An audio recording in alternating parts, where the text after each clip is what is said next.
अस्सलाम वालेकुम नाज़रीन, अंडरग्राउंड न्यूज़ के साथ मैं हूं मिसबा लतीफ। अब रुख करते हैं अहम खबर की तरफ। मदीना मस्जिद रोशडेल यूके इस्लामिक मिशन की तरफ से चैरिटी कार वॉश से हासिल करदा हजारों पाउंड्स तुर्किया और सीरिया में जल्जला ज़दगान मुतासरीन के अलावा फलस्तीन और रोहिंग्या के मुसलमानों की इमदाद के लिए ईद उल फितर से पहले भेजे जाएंगे ताकि ईद की खुशियों में शामिल हो सके।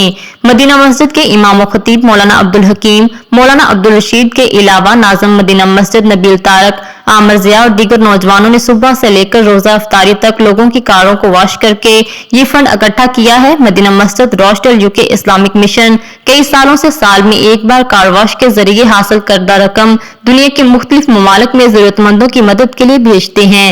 रोहिंग्या के लिए, तुर्की और सीरिया के लिए और यमन के लिए और फलस्तीन के लिए ये ममालिक हैं, इनकी मदद के लिए सुबह से हमारे नौजवान बच्चे इस स्ट्रगल के अंदर मौजूद हैं।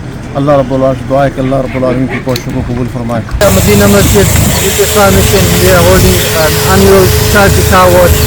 Every year we have this in Ramadan, raising money for Palestine, Syria, Turkey, Rohingya. For charity we raise money for Palestine, we raise money for Rohingya, we raise money for Turkey and Syria, we raise money for Yemen.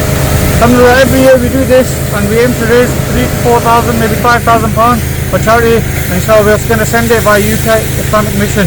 तो अंदर Syria के अंदर जो एक होलनाक ज़ल्ज़ला आया है, उस सूरत में जो कुछ नुकसान हुआ है, तो हम चाहते हैं कि हम पैसों के जरिए हम उनकी मदद करें। इसके अलावा हम ये चैरिटी कार वाश के लिए जो पैसे हमें मिलेंगे उससे हम इंशाअल्लाह रोहिंग्या के मुसलमानों की मदद करेंगे। जो इंसानियत की खिदमत करने के ईमान में से एक अजीम अमल है। यकीनन अल्लाह रब्बुल इज़्ज़त ऐसे इमाल करने वालों को अजर अजीम से नवाजेगा। नाज़रीन, आपको लम्हा बालम्हा बाखबर रखने के लिए कोशिश है। मज़ीद अपडेट्स के लिए देखते रहिए अंडरग्राउंड न्यूज़।